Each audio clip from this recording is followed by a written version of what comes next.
Unfortunately, winter is most definitely not my favorite season, but we keep trekking on day by day. Thankfully, there are some tips and tricks to make the season feel a little less painful. I am still coming off of a cold, which is why my voice might sound a little different. So you could say that I have very personal beef with winter right now. Without further ado, let's get into the winter wellness habits.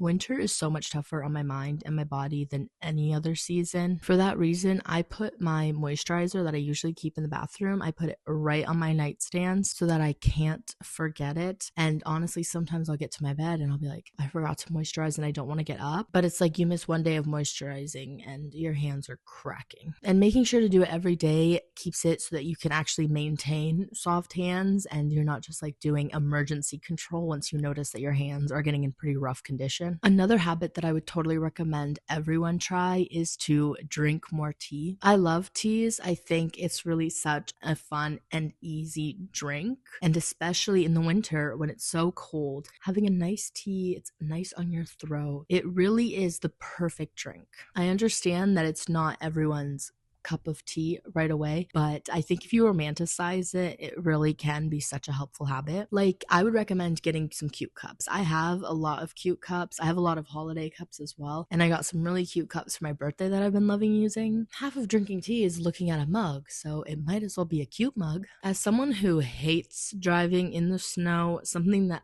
I do is keep a blanket in my car. That way, if you are ever stuck on the side of the road or you are somewhere and you're like, damn, I wish I had a blanket, it's in your car already. Like when I went to the Christmas parade last year, we were freezing, but my handy dandy blanket came in clutch. And also, hate to say it, sometimes when I'm just like sitting in my car, I do like to just have a blanket. I have even, it's not very common, but I have at some points driven with a blanket, especially when your car is like heating up and it is just so freezing. It is amazing. I keep mine like in the backpack, but when I feel like we're in a cold spell, I will keep it in my back seat just so that I can like turn around and grab it. So I would totally recommend even keeping a small blanket in your car during the winter. One of the big problems with winter is that you're getting a lot less sun exposure. So I would totally recommend looking into getting a sun lamp of some kind. I have this one over here and I love it. It doesn't actually act like an actual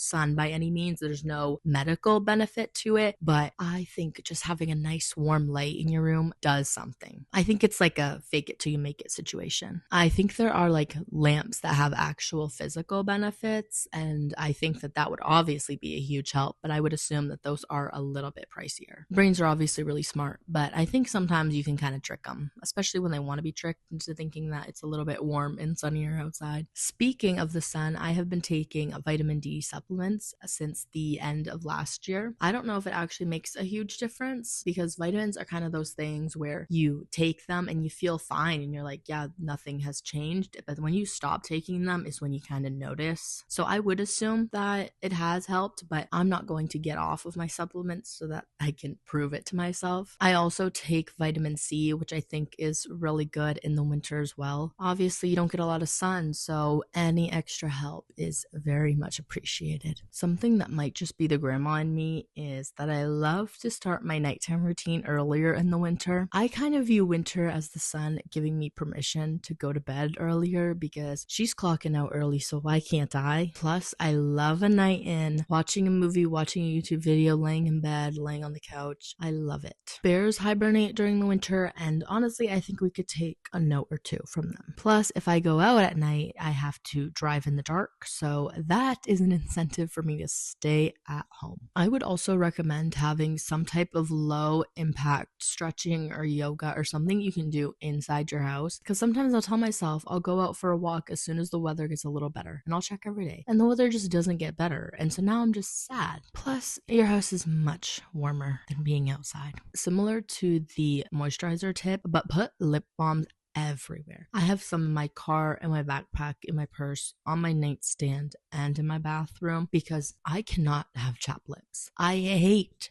the feeling of chapped lips. And unfortunately, if you miss one day or half a day of moisturizing your lips, you have to moisturize for 3 days to get them back to how they were. Not only is the look not really what I'm going for, but it's also painful once they start to crack. So I took my Laneige test lip kits and I just put one in every single place that I think I'll need one. And the thing is, I use every single one. Anywhere that I'm at, I'll have a little thought about, wait, my lips. I have something to fix the problem. I know I kind of spoke badly about being outside, but I do recommend going outside every day for a few minutes. I actually don't mind shoveling the driveway because the fresh air is nice. Plus, I think the snow is beautiful. I just don't like driving in it. And also, a little sun goes such a long way. I think I could totally survive the winter if it was cold, if I just had the sun. Just like a little flicker of hope in the sky. But sometimes you can't even find that. I would not recommend being out there a lot because we don't want to risk frostbite, but I think a couple minutes is fine. Walking to the mail is like rejuvenating. I feel like as someone who is coming off of a cold, these next couple of tips do hit close to home for me. Number 1, wash your hands. It's kind of disgusting to think about all the germs that you touch during the day, and I'm not anti-germ. Being in high school, I feel like I got sick a decent amount, and then when I did not go to high school and I just had my part-time job, I actually felt that I was not sick that much. But this was also during COVID, so any sign of sickness was like the worst possible thing ever because you assumed the worst. But now I am a university student. I see all kinds of people every single day. I come in contact with them, and yeah, it would be disgusting, I think, if I knew everything that was going on. But that's why I wash my hands. And what gets me is when you're sick and then you have all this time to like reflect and you're thinking about all the times when you should have done something a little different than you did. So don't let yourself think about all the times you should have washed your hands when you're laying there on your couch sick. In a similar vein, maybe get your flu shot. I'm not saying you have to, but this was my first year getting my flu shot, and it was much quicker and a lot less painful than I thought it was going to be. I kind of had built it up in my head, and people always said, like, you get your flu shot, you don't get sick right away. I felt that the pharmacist was a little bit surprised that I would want to go get a flu shot because she did kind of ask me, like, why did I want it? Was I like working with seniors or something? But no, I just wanted to get my flu shot. I just wanted to protect myself. And so she told me because it was my first flu shot that it would probably be pretty rough for the first day or two. She recommended vitamin D, vitamin C. So I took everything that she asked. I took ibuprofen, I think it was, and I woke up the next day and I was fine. Obviously, the arm is a different story, but that was not my main concern. I can deal with a sore arm. I could not deal with being out of commission for a couple days. So if you've also heard about how big and scary getting a flu shot is, I'd recommend looking into it for yourself and seeing what you think, because at least for me, it wasn't.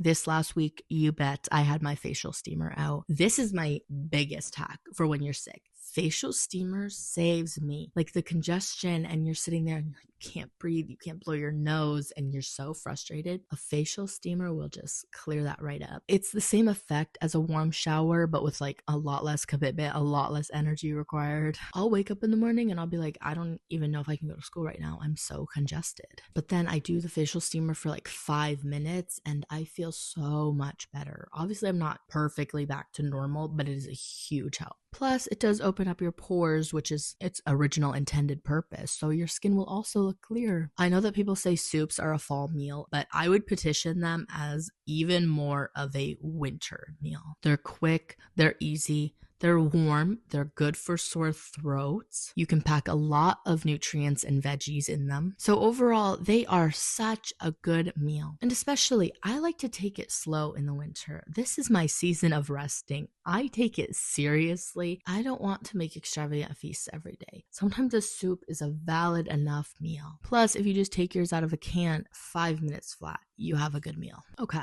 let's stop talking about being sick, because even though it is in the forefront of my mind, not all of winter is spent sniffling and coughing. Something that I don't use often because I have cats, but I have heard that it is helpful in the winter, is aromatherapy or essential oils. I know for me, on a self-care night, an essential oil is just so perfect for setting the mood and the intention. So if things just feel a little bit boring in your life or in your room, I would recommend spicing it up with a little bit of a different scent.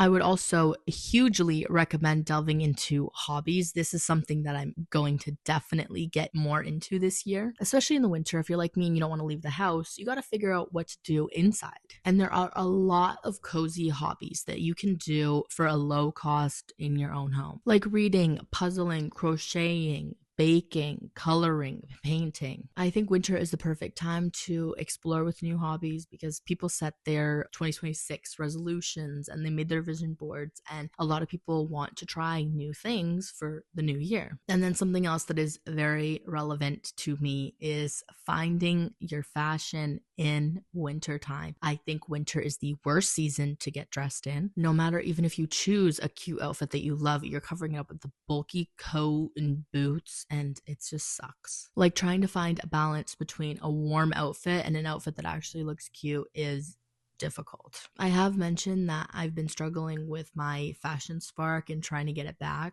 but I am taking steps to slowly get there. I am going to do a more in-depth video of this in particular, like finding outfit inspo in the winter. As of right now, I don't have the answers for this because I do know that it's important for people to kind of represent themselves, especially in the season where everything is already kind of just gloomy all the time. So definitely stay tuned for that. Other than that, spring is coming. We will be out of these trenches soon. March 20th is the first day of spring, and obviously that doesn't mean that everything is going to be so beautiful and bright outside after that, but it does mean that with every day that passes, we are one step closer to tanning and enjoying every single sunny day. But until then, stay warm.